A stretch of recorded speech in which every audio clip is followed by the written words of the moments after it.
Simplified speech 166. Table manners. So Suzanne, today our topic is table manners. Why don't we start our conversation off by talking about some of the common table manners that we follow in North America?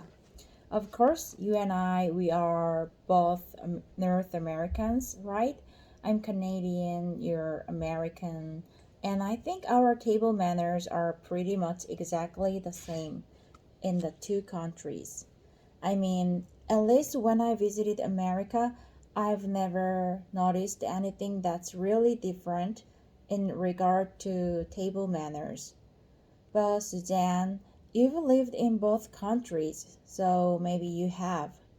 Would you say there's would you say they are pretty much exactly the same in that regard? Yeah, I really do think so. I think everyone wash their hands for sandwiches and things we use our hands, but for the most part, we use forks and knives and things like that, napkins. So it's really generally the same, I would say. Yeah, I agree. I haven't noticed any differences in regard to table manners between Canada and the USA.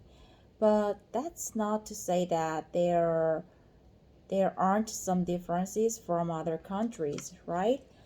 I know in Europe and in Asia and Africa and India, all of these all of these places have different etiquette and different rules around eating and what is polite and what is considered rude. So maybe we will start just because we do have some global audience. We have listeners from all over the place. So maybe we should talk a little bit about what is polite in our culture, Suzanne. So, what kind of table manners come to mind when you think of this topic? What pops into your head?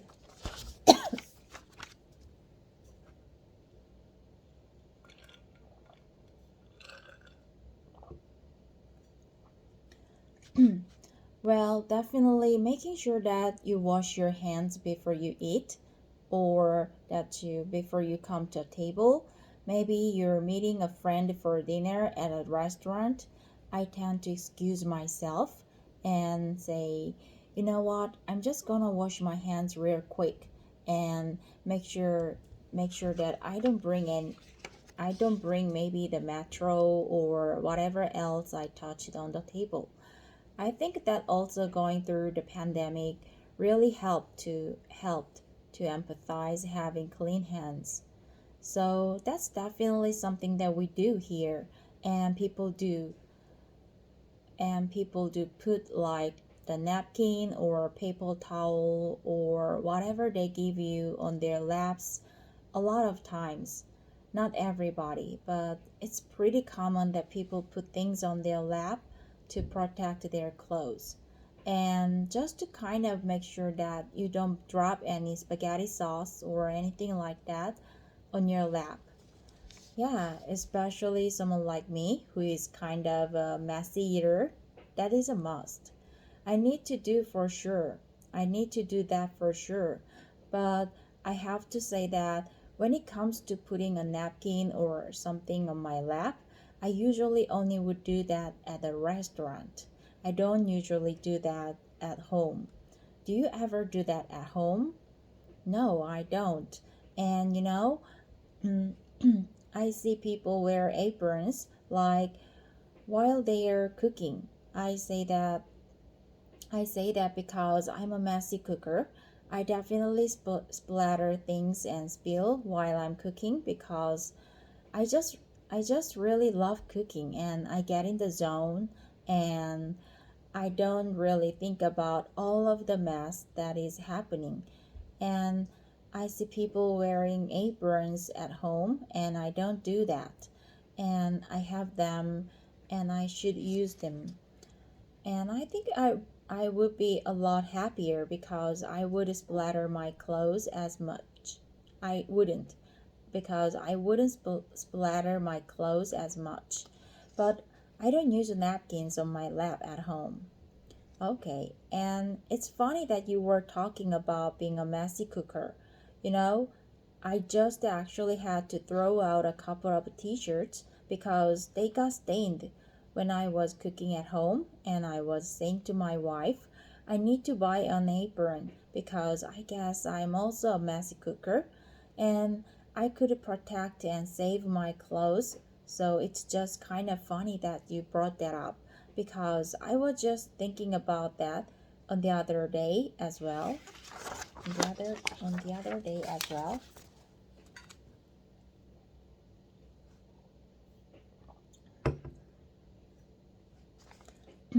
Suzanne, one thing also you said that kind of sparked a thought in my head was about washing your hands before coming to the table. Many listeners will know that I live in South Korea, and one thing that they do here in South Korea, which I really love, is they always give you a wet tissue. When you come, they call it water tissue in Korean language. I don't know exactly what we would call it in English, maybe a wet wipe. They give you like a wet wipe. When you come to the table to wash your hands at the table, I haven't really noticed too many restaurants in Canada that do that. But I think it's a great idea, and it is a nice way to make sure that you are speak and span before you enjoy your meal. I don't know exactly what we would call it in English. Maybe a wet wipe. That's wonderful. I remember my grandmother actually keeping some of those in her purse and hanging them to us as kids because kids have dirty hands most of the time. So yeah, that seems like a really good idea to kind of keep it in your bag or your backpack just in case, especially if you're traveling or on a backpacking trip backpacking trip somewhere. That could be a really good thing to take with you. When I think about table manners, the first thing that pops into my head is about how you actually deal with the food when you are putting it into your mouth. So, like you are chewing, and how you essentially behave when you've got food in your mouth, right? So, like when you're chewing, and how you essentially behave when you've got food in your mouth, right? Like that part of the eating process. So, big no nos, in my opinion, for like being polite at the table manner is so big no nos, in my opinion, for like being polite at the dinner table is never to chew with your mouth open. You want to keep your mouth closed so that you're not showing people what's inside your mouth, and also you don't want to be loud, right? The sounds that comes out of people's mouth when when they chew with their mouth open, it's really just gross, right?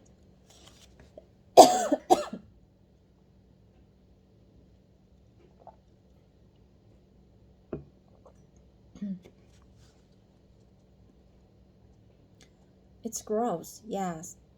It, and also, one thing that can help with that is to not talk while your mouth is full, right? So if you take a bite, and then someone asks you a question, it can be challenging.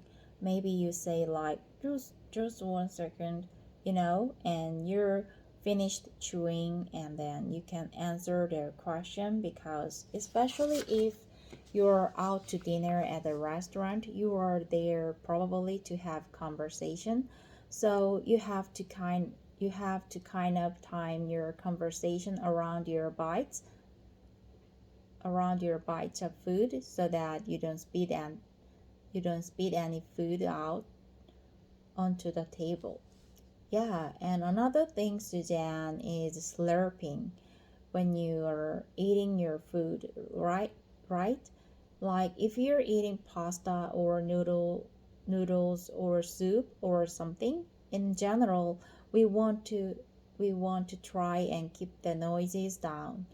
That's considered to be polite table manners in Canada. Yeah, and I wanted to ask you, Andrew, do you ever lift up your bowl to finish the end of your soup or drink the end of your soup? Is that something that you do? Yeah, but okay, this actually comes into the different table manners when you're in public and table manners when you're at home, because I think at home I definitely do that. And I've lived in Korea for so long that I sometimes just go by the Korean way of doing things. And that's not like super rude to do that in Korea. Like I see people do that. And I was at a restaurant yesterday meeting my friend for lunch, and we had a little bowl of soup that was on the side with our main meal. And they didn't even give us a spoon, or there aren't spoons on the table. You weren't just you were just expected to drink that little that little cup of soup right from the little bowl that it came with. So I do it. I do it at home and I do it sometimes in Korea, but it's really like restaurant specific and do it sometimes in Korea, but it's really like restaurant specific. And I think I were in Canada, maybe I wouldn't do that if I were at a nicer restaurant. I would think that's a little bit too much. Yeah, I hear you. I guess it depends on the restaurant. I asked because it's not something I ever did at home or in public, but Olivier, my partner, he does it. And they do that in France. And sometimes he does that in a restaurant as well. And I just always watch him like, I never do that. But I think it's fine, you know? It's it's great. It kind of means like I love it so much. I want to get every last I want to get every last drop, and it was just a question because it was something I noticed that I was not used to, but that seems totally acceptable.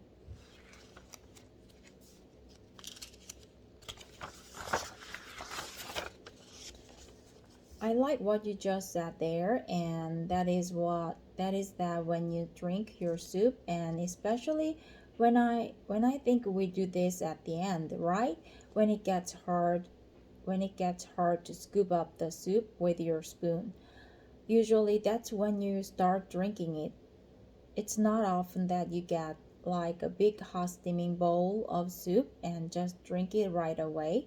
But when you're towards the end, it's more convenient to drink it. It does show that you enjoy it, right? You're like really enjoying your meal, and that's something I've I've noticed in Korea. There are some slight differences about what's polite at the table and what's rude at the table. And I think in both cultures, generally, you don't want to make too much noise or be disgusting with your eating. But I've noticed here in Korea that if people are eating a little bit louder or like slurping their noodles or maybe drinking their soup or something like that, it's kind of showing that you really are enjoying your meal. And people will comment like, wow, this guy is like really enjoying his food. Like it must be so delicious. So yeah, it's just like a different viewpoint, but it's interesting. And that's fascinating to hear that they do that in France as well. Yeah, I think similar to my family, my Italian family, if you're eating it kind of fast, then it means that you're really enjoying it, right? Like it's so good. You want to really just devour it. Whereas when I go to France, for example, they eat very slow. They take a bite, put down their fork and knife, chew it. Maybe look at you, listen to a story, take another bite, put down. Yeah, it's very slow, and that was something that I was surprised at when I first went to France and ate out a dinner or even at my mother-in-law's house. I was very surprised at how slow people ate, and they don't have large portions. So they are really savoring each bite in a smaller amount and in a slower pace. That's probably a much better way to eat in terms of digesting your food properly and not overeating. I could also see that being a little bit uncomfortable. Like if you're meeting your partner's parents for the first time or something like that, and you had to eat really slowly, like these tiny little bites, and get the food down slowly, depending on the social arrangement of the dinner party. It could be maybe more awkward, but I think, yeah, I'm not a doctor, but I would think that's a healthier way to eat than, sometimes the way that we do in North America, where we just eat a lot and we eat quickly. It's true. And I noticed also something different about the France culture when we are out to dinner, because my family is American and Olivier's family is French. And we've had some instances over the past year where we've been together at dinner, and I noticed that they wait until everyone gets their food at the restaurant to begin eating. And this is not something that is in all of North America as far as a cultural happening. Like most of us don't wait until everyone is served, because the food is hot, and so we kind of go for it and just start eating. But with the French people, they tend to wait till everyone is served, even if they are waiting like 5, 6, 10 minutes. So it can be a little shocking if you're like, oh shoot, I shouldn't have taken that bite. Sorry about that, everybody. If your food comes out first, then come out. If your food comes out first, then you might be put in a difficult situation. Totally. Now you can pick on your French fries. That's okay. Oh, it's just like can't dive into the main course. Totally. That's it. That's what I noticed. So that's interesting, because personally, maybe this was just like my family, but we always follow that kind of same system where we'd wait for everybody's food to be served, and it was always considered to be a little bit rude to jump in and start eating. You know, usually in that situation, the other people will feel kind of burdened that they are making you wait. So they will say, "Oh, just go ahead, like tuck in, you don't have to wait for me." But without that permission of the other person, then it always felt a little bit rude. So I've always followed that as well. But that's caused some problems for me now that I'm living in Korea.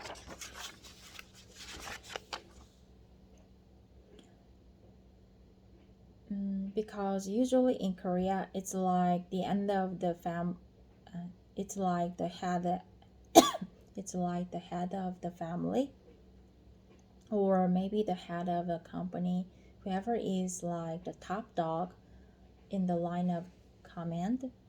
Once they start eating, then you can start eating. So, for example, when I meet with my wife's family, it's my father-in-law. He's kind of the head of the household.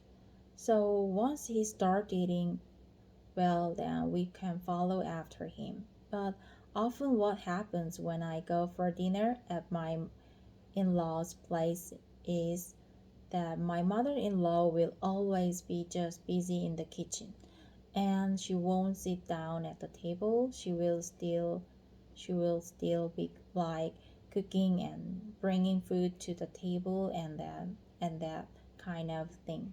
And my father-in-law will just start eating, and then I'm putting in a difficult place, because I think it's kind of rude to start eating when my mother-in-law's still like cooking and preparing things. So I feel like I need to wait for her, but then my father-in-law will tell me, start eating, come on, let's go. So I'm kind of stuck in the middle of like my culture and Korean culture, and I don't know what is best to do. But obviously, since I'm in Korea, I try to follow the Korean rules, even though that gives me a slightly uncomfortable feeling. Yeah, I just thought of an idea. You could jump up and say, "Here, let me help you," and then maybe you can help her get to the table faster. So then, believe me, I've tried, and that doesn't fly either. I just get shooed away very quickly, but I like your thinking. I like that idea. Yes. Suzanne, how do you feel about technology at the table? Oh, wow, good question. It's interesting because I think with the pandemic, a lot of restaurants had menus that are QR codes, so you needed your phone out, and some still do that. Where we went to a restaurant last week where we needed to have our phones out in order to look at the menu, and I don't love it. I kind of like keeping my phone away while I'm eating just to have a break from the notifications and the distractions. How about you, Andrew? What do you think? It's interesting that you brought that up because I was recently back in Canada, and I noticed that at restaurants that suddenly on the table there are these QR codes, and some restaurants won't even give you a menu anymore. They just expect you to open the menu on your phone with the QR code. Yeah, I didn't love that. It felt a little bit impersonal to me. Like the server to come and it it's nicer for the server to come and greet you and say hello and give you the menu. And also, you've got a very good point there that it kind of forces you to take your phone out and deal with your phone right from the start, right? So, if everybody in your party is taking out their phones and all looking at the menu, well, then you're not really having a social interaction with each other. So I can see how that could be handy from the restaurant's perspective, but from my perspective, it's not that great. And in general, I think that's just a really rude thing to do, is to be glued to your phone while you're dining with someone else. So I always try as best as I can not to look at my phone. I'm not perfect about that. And especially when your phone's in your pocket and you feel it vibrate and you've got a new message, like it's really tempting. But yeah, as much as I can, I try to leave my phone away from the table so it's not bothering me. And when I eat at home, I usually just put my phone like in my bedroom or something while I'm eating dinner so that I can have a conversation with my wife. It's like a really good time to connect and to speak with each other is when we're eating dinner or lunch together. So I try my best not to be one of those people that just eats and looks at their phone the whole time. Yeah, Olivier and I are not so good at keeping our phones away during dinner at home. Sometimes it's hanging out a little bit, but usually it's in the other room at least. But sometimes it isn't. Sometimes it is on the table near us and it's like, oh, don't look at it, you know? So I hear you. But we usually watch a show, like it's the only time we really watch TV is when we eat, which I realize is also just another kind of screen.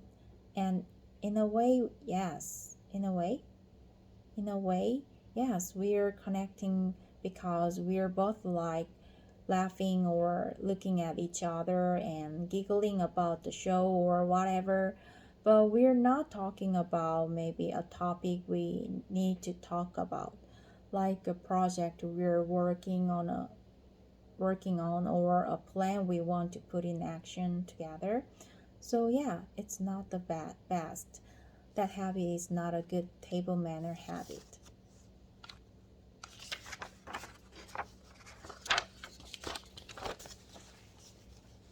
I will say that my wife and I also started doing that actually pretty recently. We were really good for a long time about having zero technology at the table, but the iPad has somehow sneaked its way to the table, and we're like, should we watch a show? And then we started, but we don't do that all the time. But yeah, from time to time we do it, and actually every Thursday we do that, to be specific, because there's one show that we'd like to watch together, comes out on Wednesday night, and so we watch it at dinner every Thursday. So at least once a week we do that. And yeah, it's fun. I can't say there's anything wrong with it, Suzanne. I got one question. Suzanne, I got one question here for you before we wrap up. And I don't know if you will have an answer for this or not, or if you want to share your answer about this question or not. But the question is, have you ever been in a situation where someone's table manners were so bad that it affected your enjoyment of the meal? Yeah. I would say there's two things that come to mind. One was when I was on an airplane, so that's kind of a little bit difficult because you're flying, you're eating out of these little containers. It's not ideal to begin with. You're in a tight space. But one time, I was sitting in the middle of, I was sitting in the middle seat. Olivier was on the end, and there was a gentleman next to me, and he was talking to his friend across the aisle, and he was putting his face literally over my food, like just talking across me and Olivier to his friend on the other side of the aisle, and didn't care that I was like, I'm eating here. Yeah, excuse me, like personal space. So that was tough because you're kind of trapped. It's not like you can call the wait list over or move to another table. It was like, okay, I'm stuck. Yeah, you got no outs in that situation. You just sort of have to deal with it. Yeah, and so I had to, I had to just say, excuse me, sir, like, can you please stop, or you can switch seats with him if you want to speak with your friend. Like, you can change your seat. We'd happy to switch. It was quite rude. So that was one, and another one was we were hosting friends at the time. Needless to say, they are not really friends of ours anymore, but at the time, we had friends over for dinner, a few couples, and one of the guys between dinner and dessert just put his foot up on the table. His bare foot just up on the table. On the kitchen table? The dining table, yeah. So we only have like one large dining table, and we were all sitting around the table, and we're digesting between dinner and dessert, and he just puts his foot. I was I was gonna say like as if it was his house, but to be honest, I wouldn't do that in my own house. It was almost like he was alone watching Netflix, and he just put his foot on the table. Wow. I was like, oh my gosh, you're at somebody's house who just cooked you dinner. We are waiting for dessert. Dessert? What are you doing? Like nobody wants to smell your feet. That is really interesting because I feel like that is just a no-no probably everywhere. That's like a globally kind of acceptable thing that you want to try and keep the kitchen table, the dining table as clean as possible. And after you're walking around and then putting your feet on the table is like, yeah, wow. How did you how did your guests react? I don't know. I mean, his girlfriend, well, now it's his wife, seemed to be okay with it, and then there were two other people there that kind of looked around at me, but everyone knew each other well, so I don't know if they were like, well, that's just him. Maybe they know that that's his personality, but for me, I was really offended. Yeah, I would be mortified in that situation. I don't know how I would react. That's wild. That's a much more extreme story that I was expecting to hear, but it, it made me laugh. So I have to thank you for that. Yeah, I won't mention his name in case I won't mention his name in case he's listening. We've decided to keep the conversation going for just a little bit longer here for all of our members, just as the way to say thanks to all of you for supporting us. So Suzanne, I've prepared the three rapid fire style questions for us to talk about here that are all related to table manners. And the first question is, have you ever been in a situation where maybe it's like a fancy dinner at a restaurant and they give you lots of different cutlery or utensils and you're not sure about how to use them or which one to use or in which order to use them? Have you ever run into that situation? For the most part, the basic two forks, spoon, knife, and like little spoon on top, which that I can pretty much figure out. I do recall like a small fork that's like really tiny that I was like, I don't know what this is for. I don't think I ever learned what it was for. I don't know where I was. It might have even been at a hotel, like at a British inspired high tea, and there was a small fork. It maybe have been for a jam. I honestly don't know. I never used it. I never used it. It just sat there, and I kind of just looked around and was like, oh well, I guess I will just ignore it. I recently, well, not recently, but up until like maybe 3 or 4 years ago, was never that big of a seafood person. But that's changed. I've gotten into seafood in a big way over the last 4 or 5 years, but before that, I wasn't. And I remember one of the first times that I ate lobster, I didn't really understand what all the utensils were for. Like, I had it here in Korea, and I think actually I've never had lobster outside of Korea, so I don't know if it's the same in North America. But they gave me scissors and they gave me this big stick, like this big poking stick, and I had to ask my wife for help. I was like, what am I supposed to do with the scissors and this poking stick?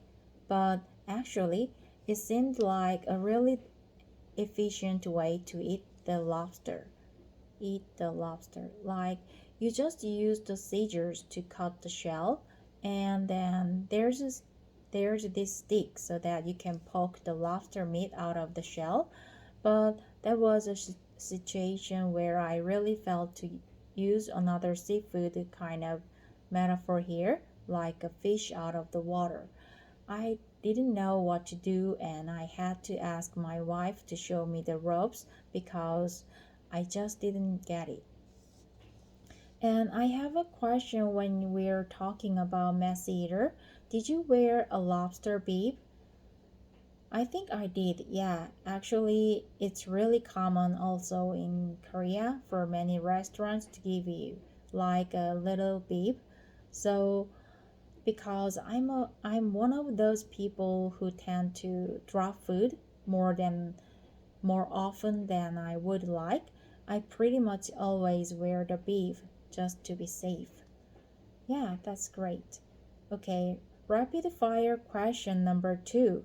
Do you think it's necessary to have good table manners in informal settings, such as at home with family or with close friends?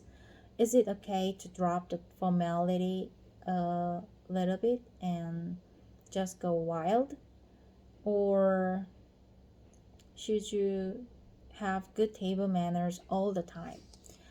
I think you can really relax your table manners at home and not to be so formal, but I think it could also be important to have a comfortability with maybe the roommates you live with, or maybe your partner or friends, so that you aren't in any way, well, let's put it this way. You're not like putting your food up on the table, right? You're not offending. You're not offending anyone. You kind of maybe have the same level of comfortability and can enjoy a meal together without feeling like you have to be formal or that you feel grossed out or offended. So I think it's good to kind of be yourself in those situations. That's kind of how I live by, I guess. Yeah, I think the thing is, if you are hanging out with your family or close friends and you are doing something that bothers them, they are going to definitely tell you right away, like, hey, that's gross, like, cut that out, right? You can sort of easily find where the limits are in that kind of situation. And definitely, I think this is just natural. Everybody is a little bit looser when they are around their good friends. And you know, if I'm hanging out with my buddies and we're eating pizza, I'm probably like laughing and joking around and not worrying about eating with my mouth closed as much as I would be around practically everybody else in different situations.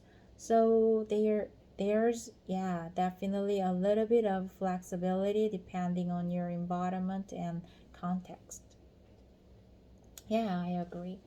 Okay, let's do our final rapid fire question here. And I guess, Suzanne, you already actually answered this earlier. And the question is, How do you handle situations when someone's at the table is not following proper etiquette or table manners? Do you say something or do you ignore it? And yeah, I think we know that you are someone who would just voice your opinion and say, "Excuse me, could you not do that?" Yeah, I even have a good friend who is like one of my best friends, and they do talk with their mouth full. And I don't think that they realize in a way it's something subconscious. They are just talkers. They love to talk and they continue doing it even while they are eating. And I have to say things to them all the way. I say, "Hey, you're talking with your mouth full." But I'm kind of in the second rapid fire question. I'm a very close friend, so I feel very comfortable telling them, "You're kind of spitting your food out. Can you just finish eating?" It's cool, and they usually are like, "Oh my gosh, sorry."